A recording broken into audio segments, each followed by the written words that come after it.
किसी को प्रताड़ित किया जाता है तो आदिवासियों को किया जाता है। जय जोहर का नारा है, दो हाथ ऊंचा करके जय जोहर का नारा है, भारत देश हमारा है, जय जोहर का नारा है, भारत देश हमारा है, जय जोहर का नारा है, भारत देश हमारा है। धन्यवाद दोस्तों। आज विश्व आदिवासी दिवस के दिन डूंगरपुर की धरती पर आदिवासियों का जितना भी सैलाब उमड़ा है, जितनी भी तरुणाइयां, जितनी भी जवानी आज की तारीख में आदिवासी परिवार के नेतृत्व में खड़ी हुई है, आप सबको नमन जोहार करते हुए मैं अपनी बात शुरू करता हूं। दोस्तों, एक समय था जब हम अपने आप को भील कहने से शर्माते थे। आज दिन है कि हम भील कहने से अपने आप को गर्व महसूस करते हैं। एक समय था जब हम अपने आप को आदिवासी कहने से कतराते थे। आज आदिवासी शब्द अपने आप में बहुत ही गौरवशाली और सम्मानित और प्रभावशाली हो गया है। यह सब आज हमारे इलाके में आदिवासी परिवार की देन है। तो आज तक जितने भी आदिवासी परिवार के कार्यकर्ताओं ने समाज को जागृत करने के लिए अपना त्याग बलिदान दिया और मेहनत दिया, उन सबको एक बार तालियों से अभिनंदन करिए दोस्तों। अभी हमने देखा कि यहां पर हमारा बस्तर कोंडा गांव से आदिवासियों का रेला पाटा देखा आपने। रेला पाटा गीत के बोल क्या थे आपको समझ में नहीं आया होगा, क्योंकि यह गोंडी भाषा में है। और हमारे देश में पूरे आदिवासी समाज की एक भी बोली को मान्यता नहीं है। उसमें गोंडी भाषा की भी बात आती है, भीली भाषा की भी बात आती है, उसको मान्यता नहीं है। और हम लोग ये चाहते हैं कि भारत देश में आदिवासी की बोलियों को महत्व दिया जाए, उनको 8वीं अनुसूची में शामिल किया जाए। क्या ये ऐसा होना चाहिए?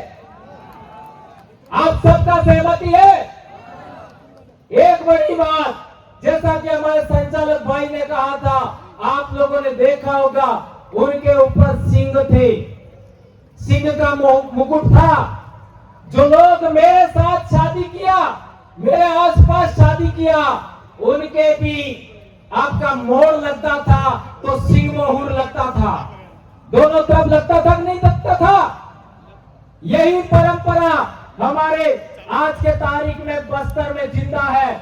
और ये बात आप लोगों को मालूम होनी चाहिए कि सिंधु घाटी सभ्यता में भी आपका इसी तरीके का एक मूर्ति मिला है, एक सिलमोहर मिला है, जिसको आपका प्रोटो शिवा लोग कहते हैं, पशुपति नाथ का सिल भी कहते हैं। लेकिन वो न प्रोटो शिवा है न पशुपति नाथ है, वो आदिवासियों की महान विरासत का परिचायक है। भारत देश के मूल मालिक आदिवासियों की संस्कृति का परिचायक है। ये बात हमको गर्व करना चाहिए। मेरे बड़े भाई ने कहा कि आपने पढ़ता था तारे मोड़ बांधता था, नहीं बांधता था? ये मोड़ गिरो तो किस तरीके का था? उसमें 2 साइड, एक इधर से होता था और एक इधर से होता था। इसका मतलब है आज इस तरीके से जितने भी लोगों ने पहन रखा है, उसी तरीके से सभी युवा आने वाले समय में शादी करेंगे तो यहाँ तुर्रा नहीं लगाना है, यहाँ साइड में लगाना है। लगाओगे? युवा लोग हाथ ऊंचा करके बताइए। यस। और जेनजी को कहना चाहता हूं, आज देश में जेनजी ने वो कमाल किया है कि बड़े बड़ों की जड़ें हिल गई हैं। वो इसमें हमारा डूंगरपुर का भी जयंती शामिल है। एक और बात देखिए आपने कि बस्तर के भाई डांस कर रहे थे, बहनें डांस कर रही थी और आपका पिरामिड कर रहे थे और आपका नृत्य कर रहे थे। तो सिंधु घाटी सभ्यता में योगाभ्यास का उल्लेख मिला है, योग का उल्लेख मिला है। आज यूएनओ ने भी योग को महत्व दिया है। वो योग भी आदिवासियों की देन है और किसी की देन नहीं है। आप लोगों ने राठवा आदिवासी बेटियों को देखा होगा, उन्होंने पिरामिड किया था, डांस किया था। उसमें भी आप लोगों ने देखा होगा कि बस्तर का कल्चर, बस्तर का डांस और राठवा आदिवासियों का डांस एक जैसा है, उसमें खास भिन्नता नहीं है। एक और बड़ी बात मैं पहले से कहना चाहता हूं, आप लोगों ने देखा होगा, आप लोगों ने देखा होगा कि कई लोग बोलते हैं कि हमारा इतिहास इतने हजार साल से है। कोई कहता है कि हमारा अनादि काल से हमारा इतिहास है, हमारा धर्म है। मैं उन सभी लोगों को कहना चाहता हूं कि मध्य प्रदेश में भोपाल के पास भीमबेटका की गुफा है, वो किसकी? भीमबेटका की गुफा में जो चित्र है वो किसका है? ये आज के तमाम युवा भाई, युवा बेटियां, सभी को ये बात मालूम होनी चाहिए कि जब हम लोगों ने शादी किया था, हमारे पहले वाले लोगों ने शादी किया था, उस समय गोत्रेज लगाते थे, बराड़ी लगाते थे और उसकी पूजा होती थी। ये बात सही है क्या गलत है? तो आप लोगों को आज की तारीख में जब भी आप शादी करें, गोत्रेज और बराड़ी बनाना है। क्यों बनाना है? ये जो परंपरा गोत्रेज और बराड़ी की परंपरा है, वो भीमबेटका की गुफाओं में भी वो चित्र मिलते हैं और वो चित्र आज से 30,000 साल पुराने हैं। कितने साल? 30,000 साल पुराने। वहां पर करीब 700 से 900 गुफाएं हैं। आज की तारीख में सरकार ने वो पूरी गुफाएं जनता के लिए खोली ही नहीं है। उसमें बहुत सारी बातें हमारे समाज से जुड़ी हो सकती हैं, लेकिन सरकार इसको खोल नहीं रही है। एक दूसरी बात, आज जो ये लड़कियां छोटा उदयपुर वाली आई थी, उनके इलाके में पिठोरा पूजा होता है। पिठोरा पूजा, उसके चित्र देखिए, पिठोरा पूजा की चित्र देखिए, वो सारे चित्र आपका भीमबेटका की गुफा में मिलेंगे। इसका मतलब यह बात साबित होती है कि भीमबेटका में जो चित्र 30,000 साल पहले बनाए हैं, वो हमारे पूर्वजों की देन है। वर्ली आर्ट, ये जहां पर भी ये चित्र बना रखे हैं, वो वर्ली आर्ट में है। जिस तरीके का वर्ली आर्ट हमारा आदिवासी समाज करता है, ऐसा ही भीमबेटका की गुफा में है। ये भीमबेटका नाम भी हमारा नहीं है, ये उन लोगों ने रखा है। इसका मतलब ये बात हुआ कि वर्ली आर्ट नंबर 1, पिठोरा पूजा नंबर 2 और तीसरा हमारा जो बराड़ी या गोत्रेज, ये सिंधु घाटी सभ्यता ही नहीं, भीमबेटका के जमाने से हमारे समाज का अनमोल विरासत आ रहा है, उसको हमें आगे बढ़ाना है। ये बात कहना चाहता हूं। एक बात हमने देखा कि जो आदिवासी बात कहता है वो दूसरे लोग नहीं मानते। जो आदिवासी कहना चाहता है उसको लोग सुनना नहीं चाहते, और जो आदिवासी बात कहता है वो दूसरे लोग करते भी नहीं। अब बताओ, इस देश का मूल मालिक कौन? आदिवासी। कौन? आदिवासी। इस देश का मूल मालिक आदिवासी। 30,000 साल पहले की विरासत भीमबेटका की चित्र किसके? आदिवासियों के। और आज इस देश में सबसे ज्यादा प्रताड़ित किसको किया जाता है? आदिवासियों को, सबसे ज्यादा विस्थापन किसका किया जाता है? आदिवासियों को, और सबसे ज्यादा जेलों में कौन बंद है? आदिवासी। और लोग कहते हैं कि हमने आदिवासियों का सबसे बड़ा पद पर राष्ट्रपति आदिवासी समाज से बनाए। ये बात सही है गलत है? सही है। लोग बोलते हैं और माननीय हमारी बड़ी बहन राष्ट्रपति महोदया ने कहा कि देश में निर्दोष आदिवासी जेलों में बंद हैं, उन्हें रिहा किया जाना चाहिए। क्या रिहा किया गया? नहीं। तो आज डूंगरपुर की धरती से हम कहना चाहते हैं, पूरे देश के शासक वर्ग से कहना चाहते हैं, जो निर्दोष आदिवासी जेलों में बंद है उनको रिहा किया जाना चाहिए। ये बात हम कहना चाहते हैं। क्या ये बात होनी चाहिए? बताइए हाथ ऊंचा करके कौन कौन ये चाहते हैं?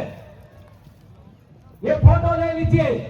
देश भर में जेलों में बंद आदिवासी हैं, उनको रिहा किया जाना चाहिए। ये हमारी पहली बड़ी मांग है। दूसरी बड़ी बात, संत बाबूजी महाराज के जमाने से डूंगरपुर की धरती पर दारू का विरोध हो रहा है। दारू नहीं बिकना चाहिए, ये बात हो रहा है। इसके बाद संत सुरबाल महाराज ने आंदोलन चलाया। लुसाड़िया ही नहीं, डूंगरपुर, आपका उदयपुर के इलाके में, और उन्होंने भी बोला कि दारू बंद होना चाहिए। कि संत गोविंद गुरु महाराज ने भी आंदोलन चलाया, भक्ति का आंदोलन, उसमें भी दारू के विरोध की बात हुई। दारू बंदीकरण होना चाहिए। और हमारे 1560 वीर भगत मानगढ़ पर अंग्रेजों की गोलियां और दूसरे लोगों की गोलियों का शिकार हुए। इसका मतलब है संत मावजी, संत सुरबाल महाराज और संत गोविंद गुरु महाराज का आंदोलन आज 300 साल हो गया। क्या सरकारों ने दारू बंदीकरण किया? नहीं किया। तो 300 साल का हमारा आंदोलन, हमारे बाप दादाओं का, हमारे संतों का, जिन्होंने इतना बलिदान दिया मानगढ़ पर, उनका क्या हुआ? लोग तो यहां तक कहते हैं कि राष्ट्रीय स्मारक हम बनाएंगे। अरे हम कहना चाहते हैं, ये जब भी करो तब करो। शेड्यूल्ड एरिया में, आदिवासी क्षेत्र में अंग्रेजी शराब की दुकानें आज से बंद होनी चाहिए। यह हमारी दूसरी बड़ी मांग है। यह मांग आदिवासी परिवार की नहीं है, यह मांग हम भीलों की नहीं है। यह मांग 300 साल से हमारे संतों की परंपरा, आदिवासियों के संतों का आंदोलन की देन है। इसे पूरा किया जाना चाहिए, ये बात हम कहना चाहते हैं। एक और बड़ी बात, आप लोगों ने लगातार देखा, यहाँ पर किताबों का भी विमोचन हुआ और भील दर्शन किताब का विमोचन हुआ, जल जंगल जमीन किताब का भी विमोचन हुआ। वो किताबें आपको लेनी चाहिए, ये बात मैं कहना चाहता हूं। एक और बड़ा, एक आज ट्विस्ट या फिर कहें हमारे सभी डूंगरपुर वासियों के लिए थोड़ा सा असहज करने वाला मामला है। हम लोग लाखों की संख्या में यहाँ पर डूंगरपुर में विश्व आदिवासी दिवस मनाने आए हैं और कुछ लोग सड़कों पर काली ड्रेस में डीजे पर हो हुल्लड़ कर रहे हैं। वे लोग आदिवासी है या नहीं है? बताइए। गुमराह किए गए, वो लोग क्या चाहते हैं? गुमराह किए गए हैं। सभी पढ़े लिखे अधिकारी कर्मचारी लोग, आपका आईएएस रैंक के, आईपीएस रैंक के बड़े बड़े अधिकारी यहां बैठे हैं। कई समाज के लोग हैं, गुजरात से एसएसटी के भाई भी आए हैं। आपका कई क्षत्रिय समाज के लोग हैं, मुस्लिम समाज के लोग हैं, ओबीसी समाज के हमारे आस-पास के पाटीदार भाई भी यहाँ आए हुए हैं। आखिर आप क्या चाहते हैं? इन लोगों को गुमराह कौन कर रहा है? इन लोगों को ये रैली कौन निकलवा रहा है? ये मैं आप पर छोड़ता हूं, ये आप लोगों को देखना है। और एक इंपॉर्टेंट बात और कह देना चाहता हूं, मैं बार बार कहता हूं, सबसे ज्यादा ऑक्सीजन कब होता है? साल भर में सबसे ज्यादा ऑक्सीजन कब होता है? जुलाई, अगस्त, सितंबर, अक्टूबर, इन्हीं टाइम में सबसे ज्यादा ऑक्सीजन होता है। तो जितना ज्यादा ऑक्सीजन होगा उतना हमारा शरीर मजबूत बनता है। और सबसे अच्छा खाना कब मिलता है? अरे ओलाने खावा असल कार्य મળે,